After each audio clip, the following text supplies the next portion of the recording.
Fala rapaziada. É, Então, eu não sei como começar isso, vai ser o primeiro vídeo do canal. É, Eu tenho inspiração com o canal da Leandra Carla para poder começar a fazer esses vídeos. E hoje eu vou trazer um caso que aconteceu na minha família. Basicamente foi o meu primeiro contato com a espiritualidade, sem entender muito sobre, né? É, Então, no caso, o caso aconteceu no quintal onde eu cresci. É, eu cresci em uma vila, em um quintal onde tinham 6 casas, basicamente. Era tipo uma vila, sabe? Um quintal assim. Quem é de região periférica ou comunidade ou favela, normalmente vai saber o que eu tô falando. É basicamente um quintal com 5, 6, 7 casas e dentro dessas casas moram trocentas famílias, às vezes pessoas que não são da família que a pessoa aluga, etc e tal, né? Mas é basicamente isso. Tudo junto. Tinha tio, prima e toda aquela bagunça que vocês imaginam, né? Normal de família. A minha tia X, ela era um sol dentro de toda aquela confusão. Ela era engraçada, ela era animada, ela fazia um salgado muito bom, ela falava umas merda que era muito engraçada, que tipo, era muito difícil ver alguém com a idade dela agindo daquela forma, falando as merdas que ela falava tipo, não tava nem aí. É, Ela tinha uma lojinha, né? Pra questão do contexto, ela tinha uma loja que ficava em frente à nossa casa. Porque quando meus avós morreram, as casas do quintal foram divididas, cada filho ficou com uma casa e no caso na frente, né, da nossa casa, tinha essa lojinha. E basicamente com o dinheiro dessa lojinha, vendendo salgado, que ela sustentava o filho dela. E sinceramente as lembranças que eu tenho dela são todas boas. Basicamente a minha tia X, ela tinha um relacionamento complicado. Porque a fé dela, né? O parceiro dela tinha outras mulheres, e principalmente uma mulher em específico, que era, no caso, se eu não me engano, ela era a mãe dos filhos desse cara. Ele já tinha filho com ela. Mas esse cara, esse afé da minha tia, ele mantinha uma relação com a minha tia há muito tempo. Desde que eu era muito novo. Sabe? Eu era bem, bem novo mesmo quando eles já estavam juntos. Só que aí ficava naquele vai e vem. Ele vinha, tinha momentos ali com ela, depois estava com a outra, mas ele realmente meio que minha tia seria tipo a amante da relação, porque ele morava com a outra. Minha tia era só era tipo engraçada, era divertida, então ele tava ali com a minha tia, mas aí quando ia dormir, ele tinha que ir para casa ficar com a outra. Entendeu? Então, era aquela relação complicada. E basicamente, tipo, os meus tios, no caso a minha tia, né? Com esse rapaz, ela teve um filho. Eles ficaram um tempo juntos e acabou deles tendo um filho. E eu creio que a mulher dele, a mulher que morava com ele, né? Uma das, mas a que morava com ele, seria a fixa, né? A mais fixa que morava com ele junto. Ela provavelmente ela já não devia gostar, né? Dessa relação do meu tio com a minha tia, né? Então, assim, a partir do momento que a minha tia engravidou, ele nunca se responsabilizou pelo filho que eles tiveram, sabe? Ele ia lá, mas não ajudava muito, nunca tava, tipo, muito próximo, nunca tava muito presente. E eu acho que na questão de capital ele também não contribuía muito, não, era muito pouco ou quase nada. Então ele só vinha de vez em nunca, basicamente. Então minha tia meio que se virava sozinha, né? Com o passar dos anos, o filho da minha tia foi crescendo. E um dia, do nada assim, a minha tia ela começou a adoecer. E o que se podia notar do motivo dela estar adoecendo era como se fosse uma espinha que era um pouco grande embaixo da parte do sovaco, assim, do braço, né? Na parte ali do ombro, né? Mas embaixo, era no sovaco mesmo.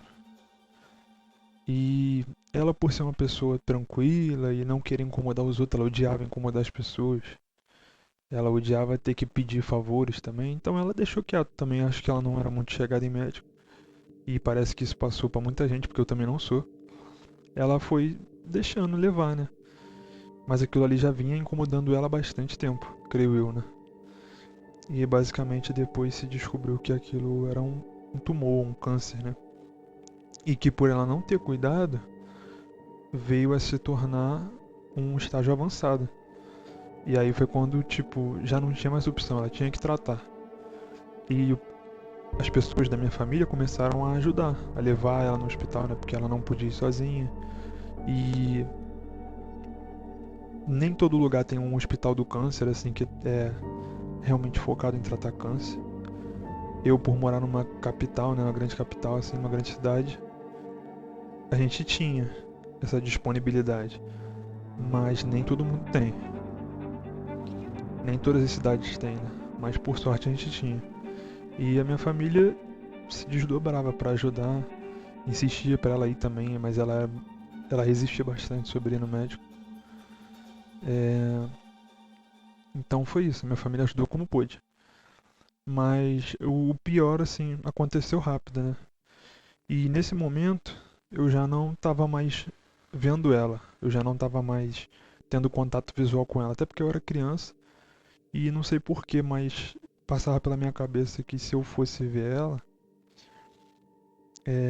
mudaria a imagem que eu tinha dela, de ser uma pessoa muito engraçada, muito brincalhona, sempre rindo.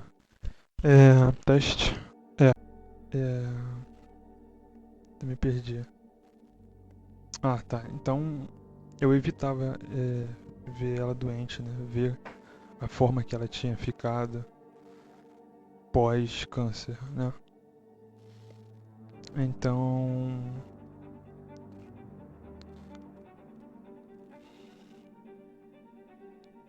agora a gente vai pra parte da noite em que aconteceu, né? Então minha tia basicamente veio a falecer. Ela veio a falecer, tipo, muito rápido, foi muito rápido. Parecia que ela teria uma melhora e do nada ela, pum, faleceu. E depois que ela faleceu, eu acho que foi por volta de uma semana, entre uma semana e um mês depois, não foi muito tempo. Naquela mesma semana, naquele mesmo mês, aconteceu algo que ninguém explica até hoje e muitas das pessoas da minha família ou não lembram ou não falam ou não querem falar sobre aquilo. Entendeu? Era por volta de meia-noite. O meu primo acho que estava dormindo na casa dele, um primo meu. E ele do nada assim levantou e ficou sentado no sofá. Sabe, sentado numa posição meio curvada, assim. Mas tipo, como se fosse uma pessoa normal, assim como a gente senta na cadeira um pouco curvada. E como se o corpo ficasse um pouco enrijecido, assim, pra baixo. E ele ficou imóvel, ficou bem parado e com os olhos fechados. E eu acho que o pai dele acordou e viu e foi perguntar se estava tudo bem. E ele não respondia. Ele parecia que estava acordado, mas como se estivesse em transe. Então, todas as pessoas da minha família acordaram. Saíram ali de casa para ver o que estava acontecendo. Provavelmente o meu tio chamou as pessoas para poder ver. E foi aí que eu fui chegando até lá, mas eu não entrei na casa, então eu só fui vendo por fora, pela janela, assim. E tinha o meu tio, que era uma pessoa da igreja. Ele pegou a Bíblia, ele foi até lá e ele começou a ler em voz alta. E não era tipo uma leitura normal, assim, ele tava lendo tentando obter algum resultado, ou tirar aquilo ali, ou seja lá o que ele achava que era, eu ainda não sei o que que era, nem o que que foi. Mas era alguma coisa. E basicamente ele ficou lendo e lendo e lendo a Bíblia. E em um momento meu primo com os olhos fechados soltou uma risada. E todo mundo meio que ouviu uma risada, foi tipo uma risada tipo uma risada assim bem debochada, sabe? E ele falou que aquelas palavras ou aquele livro, foi algo assim, ele sabia de trás pra frente. Por exemplo, foi como se meu tio tivesse falado: pelo poder do Senhor, sai daqui. Ele tivesse falado que conhecia aquele livro de trás pra frente. E o ar estava diferente também. Não era só um medo, era como se o ar tivesse peso. A temperatura, ao mesmo tempo que estava fria, parecia quente. E parecia que estava todo mundo quieto. Parecia que o mundo lá fora tinha parado. Só ali dentro que estava acontecendo alguma coisa, sabe? Até hoje eu não sei como explicar. Então, o meu primo, ou seja lá o que estava com o meu primo ali naquele momento, começou a falar. Ele não se identificou, ele não deu um nome, não falou o que ele era. Mas ele se identificou como minha avó. O que eu não sei e ninguém nunca vai saber se é verdade ou não. Mas é bem estranho, até hoje eu não entendo porquê. E o que ele quis ganhar com isso, por que ele fez aquilo, por que ele foi ali, ou... Sabe, eu não entendo. E ele basicamente falou que... Ele falou assim, mais pra acusar, né? Ele disse que tinha algo pra revelar, ou pra falar, e que depois ele já ia embora. E ele falou que a mulher do meu tio, a mulher no caso que morava com o meu tio, ela tinha feito um trabalho, alguma macumba, alguma coisa assim, pra acabar com a vida da minha tia. Pra matar minha tia, né? A mulher do meu tio fez um trabalho pra matar minha tia, que seria a amante, né? Entre aspas. É, a entidade falou, ou seja lá o que estava ali falou, que o trabalho que provocou, causou aquilo, aquela doença. E foi uma acusação tipo direta, no meio da sala e diante de todo mundo que estava ali. E a minha família ficou sem entender, sabe? É... Então, basicamente, ninguém sabia muito o que falar. Até porque ninguém esperava que o meu primo ia estar assim, falando aquilo, e também ninguém sabia o que fazer. Meu tio, por mais que fosse da igreja, não sabia como lidar. Até porque não é qualquer pessoa que vai chegar ali e vai expulsar se fosse alguma coisa, né? Não é tão simples. É... O meu primo ficou bem depois daquilo. Passou, acho que por volta de uns 20 a 30 minutos, meu primo ficou bem e ficou, assim, liberto daquilo, né? Ou seja lá o que for. Só que eu lembro que a gente era criança, então a gente ficou com medo de ficar perto dele naqueles momentos. Porque foi como se ele estivesse carregando alguma coisa ali, sabe? Uma coisa que a gente não sabia explicar. A gente era criança, não sabia explicar o que era, mas era estranho, sabe? É... Mas é isso. Esse foi um caso que aconteceu na minha família. Depois eu pretendo contar outros casos. Eu acho que com o tempo eu vou pegar o jeito de fazer isso aqui melhor. Vou poder testar também algumas coisas. E eu tenho outros casos que não aconteceram necessariamente comigo, mas com pessoas bem próximas de mim. E futuramente, caso alguém mande casos pra mim, eu pretendo ler também. Porque eu gosto de fazer isso, de ouvir vídeos assim enquanto eu tô no trabalho. Então, eu creio que deve ter alguém que vá gostar de ouvir ou ver os meus vídeos enquanto tá fazendo alguma coisa aleatória. E é isso. Tchau, tchau.